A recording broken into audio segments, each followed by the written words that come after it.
Everything is changing, growing, and evolving, even you. From the nurse's student to the baby nurse, off the bedside nurse and into entrepreneurship, you have evolved. So now we're here at the Evolved Nurse Podcast. I'm your host, Lakeisha, and let's get right into the episode. Police pulled up at a long-term care facility. They was out there with the pictures, okay? The pictures that you took on orientation, they was out there with your pictures ready for you. When you pulled up, they had the photos out and they escorted you to the back of the car. To the Evolved Nurse Podcast. I'm your host, Keisha, and let's get right into this episode. So first and foremost, I want to say happy holidays to everybody. You know, we have made it through 2024. We're rolling into 2025. So I hope that all your New Year's resolutions for 2024 came true. And if they didn't, give yourself enough grace to put it back on your board for 2025. And make sure that you're making the conscious steps to get there. Because a lot of times what we'll do, we'll put it on our board and we're not working towards it. We're going to talk about my vision board in this episode as well. But I want to say to the graduates, congratulations again. I am super, super proud of you for making it, walking across that stage and going into your career. And to those who were unfortunately unable to walk across the stage, who had to sit in the stands and watch their family members, their friends walk across the stage and they weren't able to, you've got this. Look, it's plenty of us who had to go back, take a class, who had to sit out a semester. But it's what you do with that time that matters the most. So for me, what I did is I took an African American Studies class. Me and my friend, we ended up getting booted out of the program at the same time. We had to sit out a semester at the same time. So we took an African American Studies class together. And when I say that it was a great experience for me, especially because I went to a PWI in my first undergrad. So it was definitely a great experience for me. Now, what I can say is that once you have this time to take to yourself, make sure that you're developing hobbies and skills that you feel like will help you decompress during nursing school, because this is going to be a very traumatic experience for you having to enter back into nursing school once you've left. So you have to leave the imposter syndrome behind. You have to leave all the negative feelings that you have for yourself behind. You have to stop all the self-hate, the bashing of yourself. You got to leave it behind. So take the time that you have during your semester off to recoup, to rejuvenate. And even if it's a year off, even if you're going to another school, you need to make sure that you have hobbies and things in place to help you cope with nursing school if nursing school is hard for you. Now, for some people, nursing school isn't hard for them, but for some people, we do struggle. So for you, I would say make sure that you're finding things that you like to do outside of nursing. Now, all right, what do we want to get into first? Do we want to get into my vision board first, what I got going on for the year, or do we want to get into this case that's going on? I think that we're going to do a little bit of the case now. Then we're going to do a pause. We'll talk about my vision board. And then we will get into the ending part of this case. Now, first and foremost, I want to let you know that we are having a wellness tea party. It's not just about tea. A lot of people don't like tea, but it's okay, because what this does is highlight wellness in our community. Not only are we highlighting physical wellness, mental wellness, and also financial wellness. So this will be somewhere to come network with people, find new jobs, and also if you're a VIP member, you'll get a really, really nice VIP gift bag. So let's get into this episode, y'all. So 18 nursing home employees arrested after elder abuse reported. All right.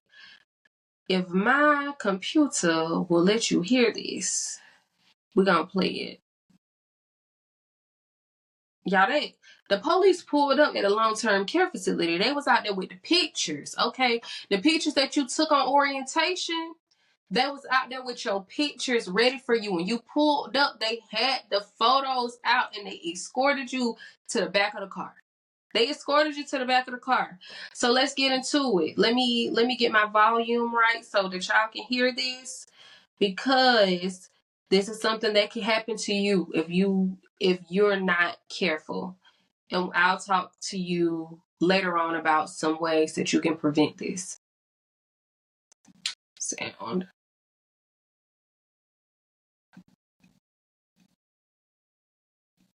Take it off mute. Okay.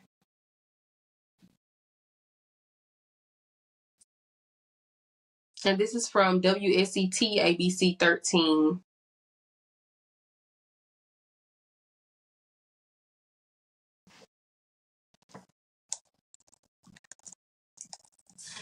Okay. Here we go. Family members of patients at Colonial Heights Rehabilitation and Nursing Center are questioning what level of care their loved ones will receive after police issued charges against 18 staff members Wednesday morning. Ranging from nursing staff all the way to the director of the facility. Goodness. Did y'all hear that? Ranging from nursing staff all the way to the director of the facility. Koval captured video as every employee was ID'd by police pulling into work to see if they were on a list of people facing criminal charges. The arrests come after a potential elder abuse complaint was made in October. Police say a 74-year-old patient was hospitalized and ultimately died due to inadequate care received at the facility. Since then, Colonial Heights Police and multiple local and state agencies, including the State Attorney General's Elder Abuse Task Force, have been investigating the facility. The director of the facility. So first and foremost, we're going to give a clap to Virginia for having a elder abuse task force. I don't know if other states have this, but if other states do not have an elder abuse task force, they need one. Because the way that these police officers rolled up here with these pictures on this Rolodex telling them to get to the back of the line, we about to lock all y'all up. Y'all, it's crazy. So let's keep listening. Shawanda Jeter and nurse Danielle Harris are behind bars as they face multiple felony abuse and neglect of vulnerable adult charges. Police are working to arrest 2 other staff, Kamisha Kittrell and Shamika Brewer, on the same felony charges. Meanwhile, 13 other staff members have been charged with falsifying patient records. Did y'all hear that?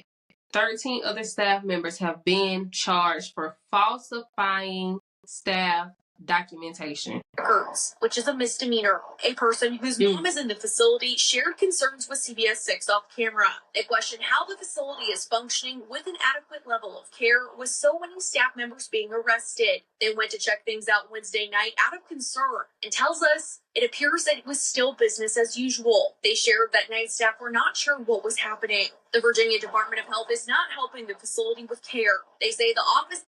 Nah, this is day shift. Y'all, night shift didn't even know what was going on. Night shift had no idea what was going on. This day shift, y'all, and this is no shade to day shift. This is just when things happen the most. It's the busiest during the day. Everybody's there. The DON, the ADON, the administrator, everybody is there. That means that everybody has an opinion or anybody can affect your thought process on how you do things. Let's get back into it. The licensure and certification's role is to ensure code and federal and state regulatory compliance of nursing homes. A PR firm representing the owners of the facility said they are aware of the events that happened and are cooperating with law enforcement. We asked them about the staffing as a result of the arrests and families' concerns with care. They issued a statement saying, quote, "We are not at liberty to discuss anything as the investigation is ongoing. We are focused, as always, on the care of our residents." So really and truly, if you're not in the nursing field, they're really probably just gonna throw some of those shifts onto one of the shift apps, like the Airbnb for nurses apps, kind of sort of like you just pick up shifts as you go. They'll probably put some of those on there and people will just pick them up, and they'll have to be paying a pretty good rate for them to even come into this facility. And hopefully those nurses know what this facility has going on, because a lot of times it does not give you the synopsis of why they need you. It's just going to tell you, hey, we have an opening for 7P to 7A and we need somebody ASAP. We'll pay $60, $70 an hour. And with this happening, they might be paying even a little bit more than that because they absolutely need people Because of course they don't have CNAs, they don't have a lot of nurses right now. And so with that being said, it's probably a lot of short staffing going on as this family member was concerned about, because that's definitely a concern. Like, if you got rid of 18 employees, how many employees do you really have? And your PRM employees, are they really going to come in? So that is a question that should have been asked. Now, I'm just gonna put a pause on going into my vision board. We could talk about that later on, because I know we wouldn't talk about this case.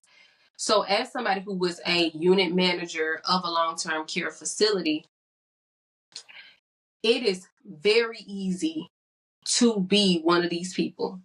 If you don't have enough education, and I'll get to why I say education, and I ain't trying to shade nobody, but if you don't have the education to be able to know what to do, when to do it, what resources to use, this can easily happen to you. It could have happened to me, if I'm being 100% honest. There was a time that a G-tube came out, and my DON, he wanted to place the G-tube, but the patient really needed to go out, and I had to stand 10 toes down on sending my patient out. But you have to think about it from a monetary standpoint, because as a unit manager, you're able to see what goes on in these meetings, right? The meetings are about budgets. The meetings are about, yes, one, the health of the patients. Are we meeting criteria for the long-term care facility? Are we within parameters? Are the patients gaining weight like they're supposed to? Are they overweight and need to lose weight?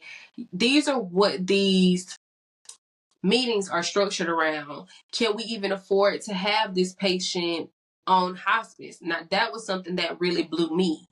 And we're gonna get a little bit into that later. But it can easily happen to you if you are not educating yourself constantly. What ends up happening in long-term care facilities, because it's an in-home living situation, a lot of people do not keep themselves up to date with evidence-based practice. And just because it's a long-term care facility does not mean that it's not regulated by the Joint Commission. There are some long-term care facilities that are regulated by the Joint Commission. There are rules and regulations that you must follow, but a lot of people aren't following those rules and regulations. And I'll tell you why. Because people have been taught by people who have been taught by people who have been taught by people who did it wrong. So now you're also doing it wrong.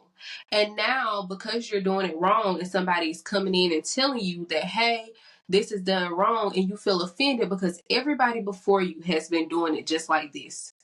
And so now you don't want to change how you did it. But in all actuality, it should have been changed a long time ago.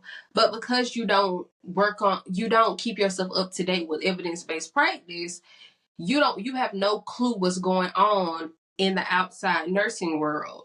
So this is typically the short-term care, long-term care facilities. They normally staff LPNs. They may staff 1 or 2 RNs, and then their upper management may be RNs, LPNs.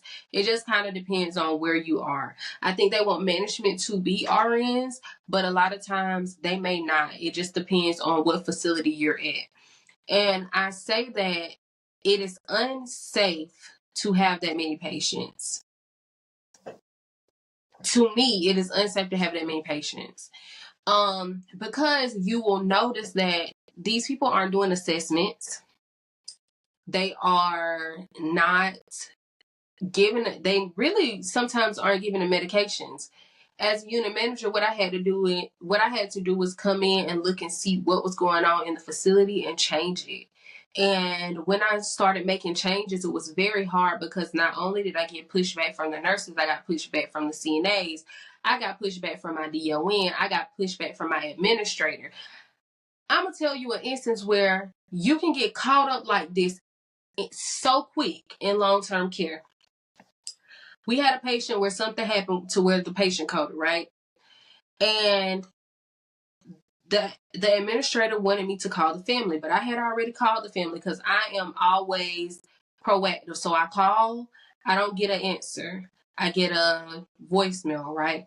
When I get this voicemail, I cannot leave pertinent information on the voicemail. I can say, hey, my name is X, Y, and Z. I'm calling from X, Y, and Z. Can you please give me a call back?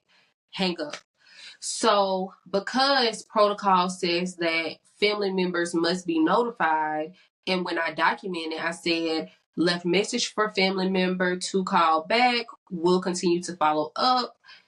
Okay. My administrator told me that I needed to make sure that I let the patient's family know. Mind you, I've called 2, 3, 4 days, leaving the same message, documenting that I'm leaving the same message, trying my hardest to get in touch with them, but they didn't have an actual family member. They had somebody that was looking after their care, but it wasn't a family member. And I can't remember the word right now. The word is leaving my brain.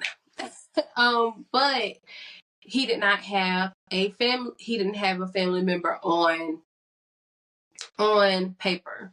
And so my administrator said, well, you need to leave on the message that this, and this happened. I said, no. He was like, why not?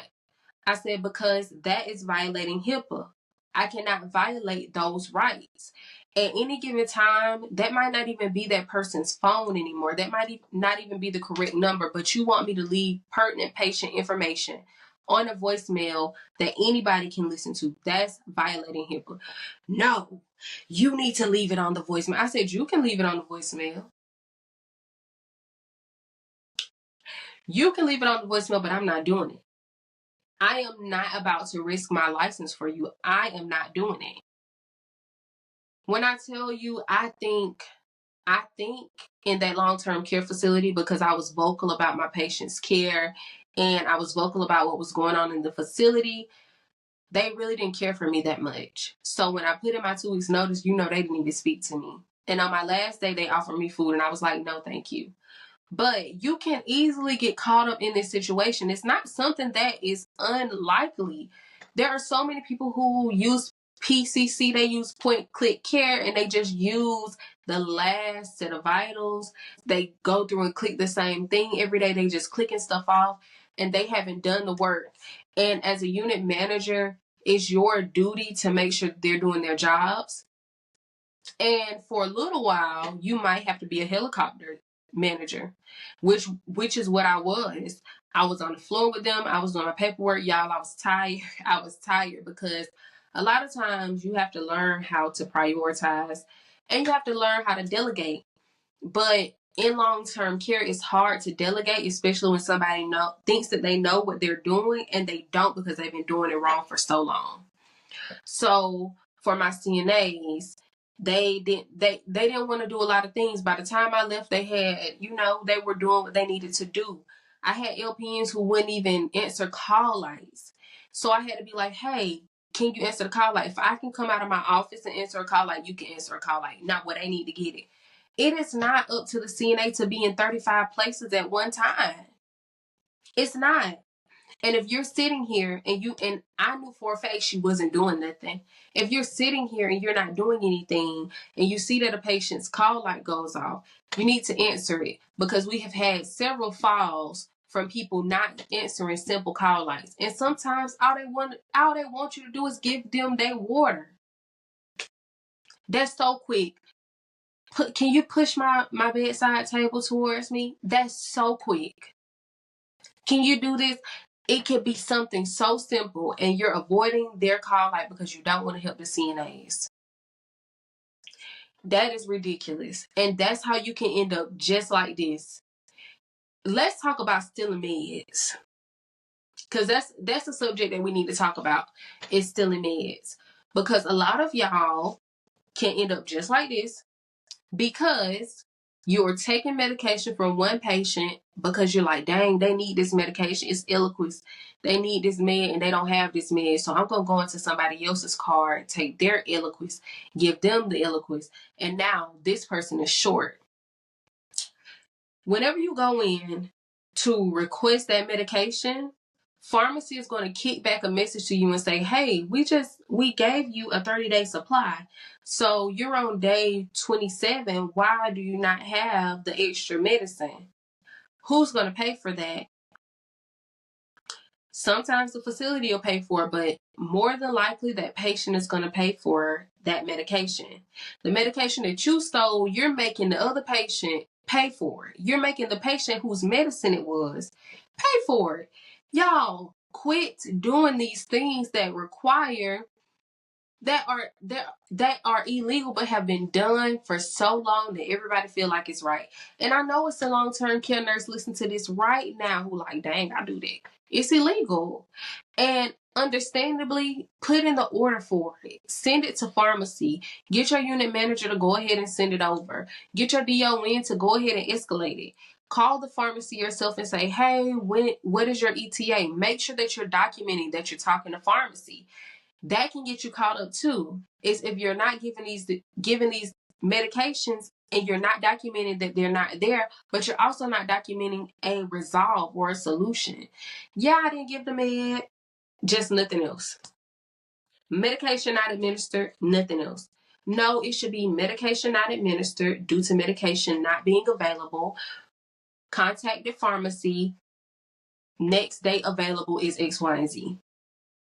That's how you should be diligent about these patients getting their medication, because of course it's a long-term care facility, but make sure you don't fall into these nuances of what's legal and what's not. And hopefully you have somebody that's consulting with your facility that helps you to not fall into this stuff, because you can easily end up like this. Now, this is extreme because they were arrested after elder abuse was reported, because that patient hadn't been seen, but they had been documenting on this patient like they had been getting seen. They had been documenting on the patient like they had been getting seen. Like, hey, yeah, gave patient nutrition, turned patient, did patient wound. How did all of y'all forget about this patient? How did all of y'all forget about this patient? I'm trying to figure it out. In my mind, I'm trying to make it make sense, and it doesn't. Because there's never a time where me as a unit manager didn't round, check on all my patients. And mind you, I don't even give direct care. But I would round check on all my patients. If one of my patients had edema, guess what? I'm looking, I'm checking, I'm like, okay, I'll tell my nurse, hey, I'm calling the PA, the EMP, and letting them know, hey, this patient is having extreme edema. What do you want us to do? Like, if I see that my nurses were overwhelmed, I will step in. As a unit manager, that's what I would do. But I had to leave that job position because I knew that at some point it would put my license on the line. It would have put my license on the line. The things that they were doing in that facility would have put my license on the line, and I could not. I worked too hard, and you worked too hard to put your license on the line. So what you're going to do from this point forward, you're going to stop stealing the meds. You're going to stop stealing the meds from the other patients. And you're going to make sure that you're doing things according to evidence-based practice. If something changes, change with it. Learn how to be flexible. Nursing is a practice, and it's science, and it keeps evolving. Nothing is going to stay the same. So you have to make sure that you're ready for the changes and how to navigate those changes, and make sure that you're okay with it. Like, and I'm not only talking to my nurses, I need to talk to my CNAs, because my CNAs feel like they are not responsible for a lot of things. Mind you, I'm gonna keep it a buck. You need to make sure as nurses that your CNAs are doing their job. If they're not doing their job, you need to make sure that you are writing them up. First, you want to talk to them. Give them a verbal. Hey, can you make sure that you do X, Y, and Z? If they still being a hassle, write them up. A lot of times people aren't writing people up because, one, we're afraid. Two, we don't know how to communicate. Three, we don't think the write-ups are going to go anywhere. When you start communicating effectively, and then if your communication isn't going anywhere and you start writing them up, you'll see a change happen. And that change is going to come with a little bit more respect, because don't nobody want to lose their job.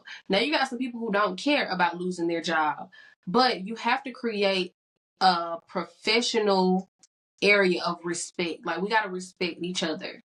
And so in order for me to respect you and you to respect me, we need to know how to communicate.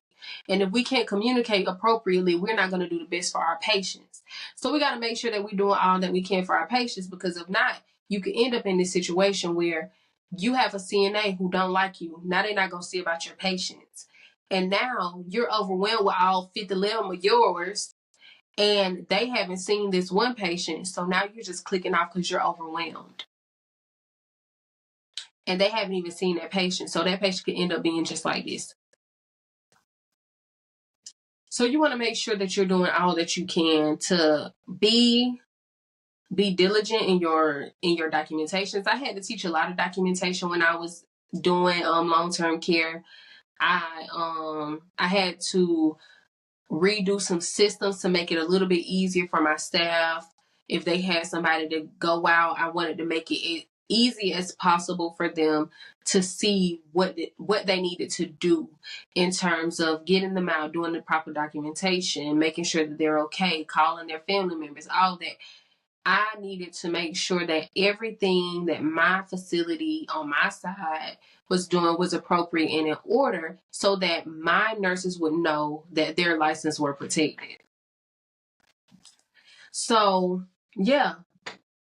18 nursing employees arrested after elder abuse reported. I'm going to keep myself up to date with what's going on with this. I think a few of them have been released on a bond. But realistically, this could happen to anybody. And a lot of y'all are doing the same thing that these people are doing. Y'all just haven't gotten caught yet. That's the reality. Y'all just haven't gotten caught yet. And it's sad because y'all still doing it because y'all haven't gotten caught yet. But remember that what goes around comes around, and things like this can happen to anybody. You might think that it's a simple, oh, click off on this. Let me give you another instance. It is something in PCC that tells you that you need to click off like a daily, I can't really remember right now because I've been out of long-term care for about a year now. But it's like a daily check off for people who fall within a certain parameter. And you have to put that you did a full body assessment, right? My DON came to me, he was like, I need you to do these. They need to be checked off. I looked at him, I said, I wasn't here to do these assessments. I didn't see this patient. I didn't do these assessments. He was like, well, it's okay if you do it because we have a certain amount of... I didn't do these assessments. I can't put no false blood pressure in here. I didn't monitor their heart. I didn't listen to their heart. I can't do this. Well, I said, you can do it. I'm not. It's going to come a time where you have to stand up for yourself. And that's one of the times where I had to stand up for myself. When it comes to me putting my name on some documentation and stuff that I did not do, and the patient go out, and then I'm wondering, hold on, did I document it? No, you don't want to be in that position to say, you know what? I didn't even do that assessment. You don't want to go to court and be like, I didn't even do the assessment. The DON told me. You don't want to be in court like that. You want to be in court saying, yes, I did the proper documentation, and this is what it was. This is what was going on with the patient. And you want your documentation to reflect that. That's what you want. So let's get off of that. It's so sad, y'all. It's really, really sad. And to the people who are going through that, like, it's so easy to go through. It's so easy. And I know that you're probably looking back at your DON like, you told me to do this. Like, I learned how to do this from you. Or the other CNAs that taught you, like, dang, you taught me how to do this. Now you're telling me that I can't? Like, it's a lot. It's a lot. Y'all, it's a lot. And I'm just going to my Canva right now so that I can pull up my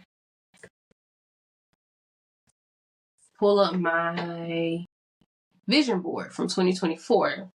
And we're going to talk about that because, y'all, did I complete anything on my vision board? Probably not. But we're going to see.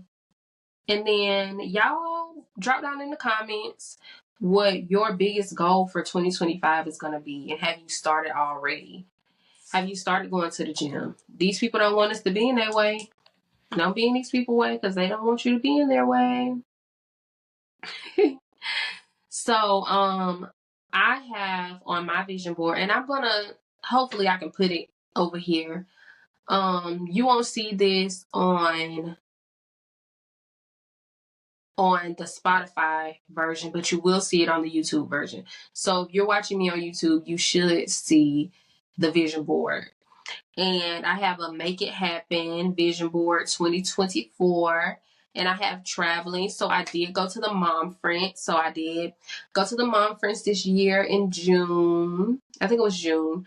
Had a very, very great time. Go to my Instagram and you'll see my video of me at the Mom Friends just having a great time with other moms. As a new mom, that was my first time leaving my baby. And when I tell you we had a time, y'all, Tinka Sumner was one of our speakers. It was just a wonderful time. We had a trauma therapist come in and speak to us. We had different things that we did, but it was so wonderful. And y'all, the beds at the hotel was so nice. Okay.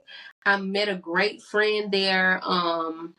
We ended up going and walking to a vegan spot, eating at the vegan spot, and then I was like, you know what? If I don't want to get up in the morning, I ain't got to get up in the morning because it was just that relaxed. It was like a time to relax, release, relax. It was so phenomenal. And I'm going in 2025 too. I'm going in 2025 too. Then I have a quote that says, never give up, stay humble, hard work, be positive, stop wishing, start doing, keep going, trust the process. And I can say that speaks volumes to how life went for me this year. I had to always be positive. I had to stop wishing and start doing because I am a huge wisher, a huge dreamer, but I have trouble with execution. And so with that, it's been a trying time because I have so many huge ideas, but it's been so hard for me to do it. But when my dad passed, because he has huge ideas and he was the same type of personality as me where he had huge ideas, but he would talk about them and not do it. That made me go hard this year. And then I have an on-air sign for my podcast. And y'all know this is my 32nd episode, y'all. My 32nd, and I'm so proud of myself because normally I would have stopped because I would have been like school in the way. I have this event coming up. I have all these things going on. My dad passed away. I would have given myself 30 excuses as to not do it. When my dad passed, I released the episode. It has been hard. It has been very hard, but I keep his tenacity in the back of my head and I'm like, okay, you should keep going because this is what you want to do. What did Les Brown say? He said is so much untapped potential in the cemetery. And so I want all my thoughts, my dreams, and everything to be out of me when it's time for me to go. Then I got some money, y'all. Child. If anything, I'm spending out money. If anything, I'm spending out money. Ain't really made no money. I'm making my normal pay. And then I am a money magnet. We're gonna keep that on our vision board for 2025. Cause we're gonna put it on there for 2025. And then it's like I love what I do, and I love doing my podcast. As far as my job, it is okay. Happy girls are the prettiest. I'm working on my mental health, doing the things that I need to do because y'all, it has been hard. Okay. Self-care plus personal growth and meditation. Need to do more of that. Need to do more of the self-care. Y'all see my locks? I ain't had them retwisted in like 2-3 months. Need to do that. I'm gonna take y'all with me. My ring light just went off. I'm gonna take y'all with me when I go get my locks retwisted because I need that. And then I have a little picture of family because I think it's a man, a woman, and a little son traveling. And my baby, he turns 2 next month, and so that's something that's very, very special to me. But yes, that's my vision board for 2024. I completed most of the tasks on it, but it's still some work that I have to do. And so next year, and I'm going to start working on it now. I'm going to start working out. I'm going to start prioritizing my health, my mental health, my physical health, my visionary health, because y'all, I need to get some new glasses and I need to do it ASAP. But yes, just letting you know again, just letting you know again that we will be having the Evolve Sis Wellness Tea Party. And it is going to be a nice event for healthcare professionals, for those who are in healthcare and those who are wanting to be in healthcare. So make sure that you grab your tickets because there are limited spots available. So you don't want to wait until the end and then all the spots are gone. Then you have to wait until next year if we have another one. So you want to make sure that you're going ahead, grabbing your tickets, be there. In the house, we have a list of amazing speakers. And I'm so excited, y'all. I am so excited. But I want all of y'all that are listening to make sure that you're doing what you need to do as far as documentation for long-term care, documentation across the board. So if you have any questions about anything, reach out to me. My email is my website is www.theevolvednurse.com. My email is theevolvednurse@gmail.com. You can follow us on Instagram, and that is The Evolved Nurse, @TheEvolvedNurse. Go over there and listen to me and the Zulu nurses live that we did the other night. We did a live, and she is going to be one of the speakers at the event. And y'all make sure that you're taking care of yourself mentally coming into this new year, because I know that it can be hard, but make sure that you're doing what you can for yourself. And y'all have a great